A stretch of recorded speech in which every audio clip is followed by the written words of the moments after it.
When I first started making these little tapes, I made one about a guy called Barney Frank. But then he lost his seat in the House of Representatives and all his power. And he sort of fell off the face of the earth. So I never put it up. I put it in the drawer and forgot about it. The other night, I see that the Democratic Party is trying to put a new face on Mr. Frank, and they put him out on CNBC to talk about his bill, the Dodd-Frank bill, which controls banks and finance houses. For those of you who want to look it up, it was probably the 22nd, 23rd of July, about 4:30 in the afternoon on CNBC. The thing that struck me and got me very angry was that during the interview, Mr. Frank said something to the effect that if the bankers begin to break the law again, as they did before, which caused this great downfall, we should shoot them, or the people will shoot them.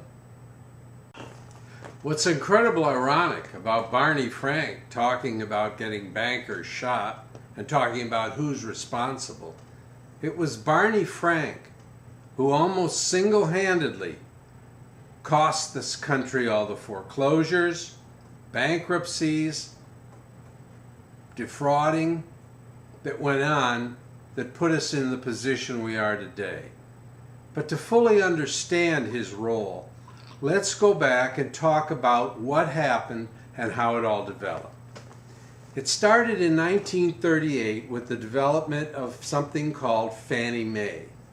It's a federal operation that buys mortgages from bankers. The theory being, if a banker loans out all his money, he can't do any more mortgages. However, if the banker, after he makes the mortgage, can sell the mortgage to a back room operator, sort of, then the bank would get money back for that and could go ahead and loan more money.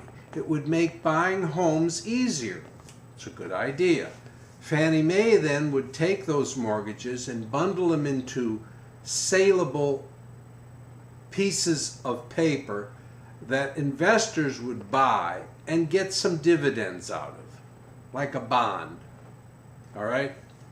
In 1970, Fannie Mae was joined by Freddie Mac, which again did the same thing essentially, but helped out in a larger way.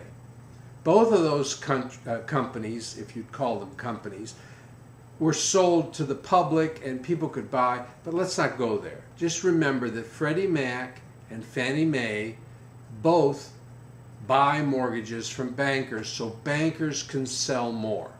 Now, if a banker sold a mortgage to Freddie Mac that wasn't good, it would be a black mark against him.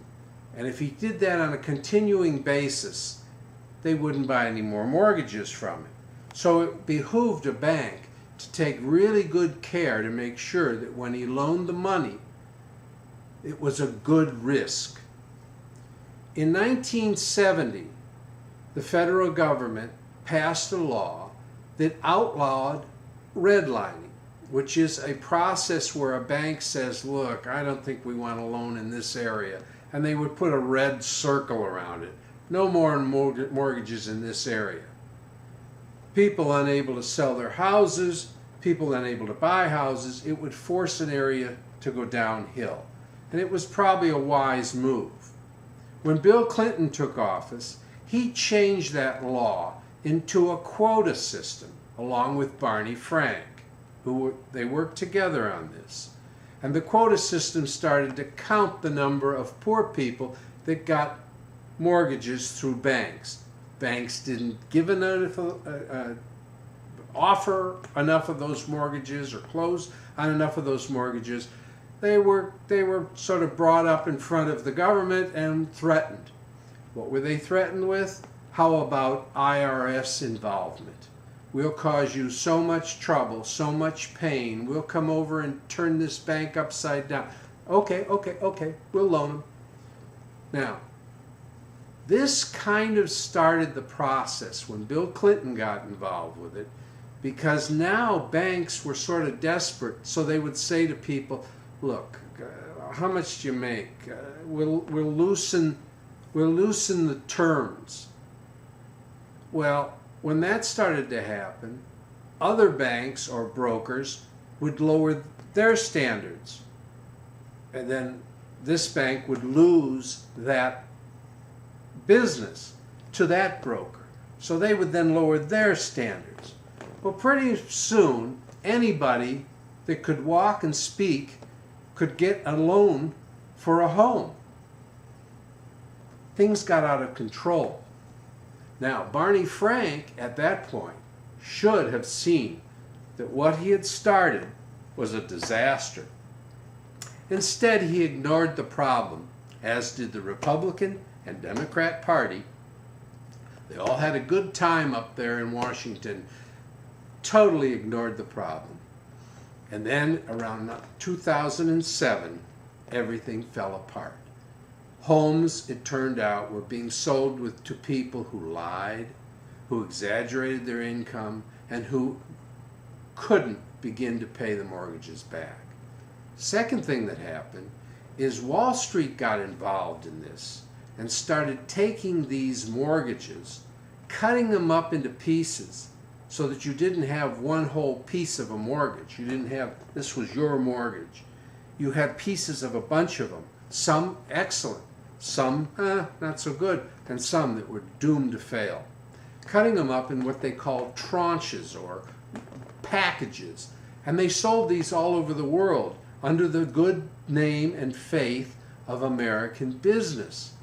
People all over the world got stung, and it began to bring down the economies of many countries.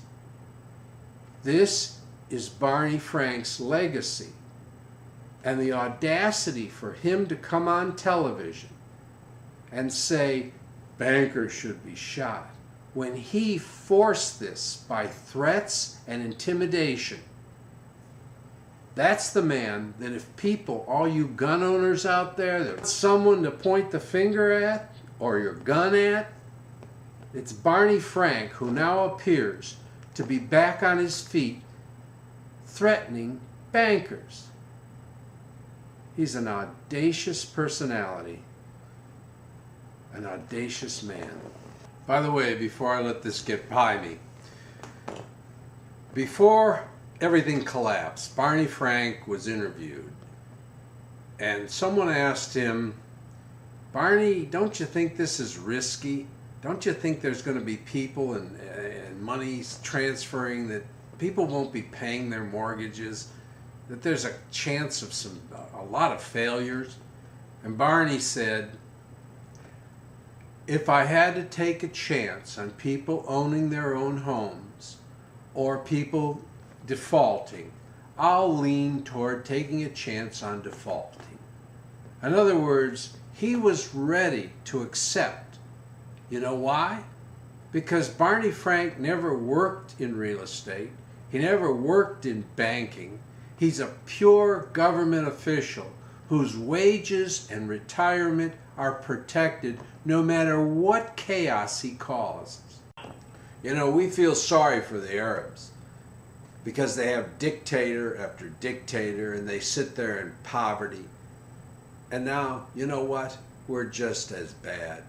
We're just as helpless. We sit here, administration after administration, with all these politicians with their cute little ideas. I think when a political party screws up, like the Democrats have done in this case, somehow they should pay. They should pay by having maybe their retirement taken away from them, something. Because even in losing their jobs, they're paid for the rest of their lives. Think about it. It's worth talking about. Thank you.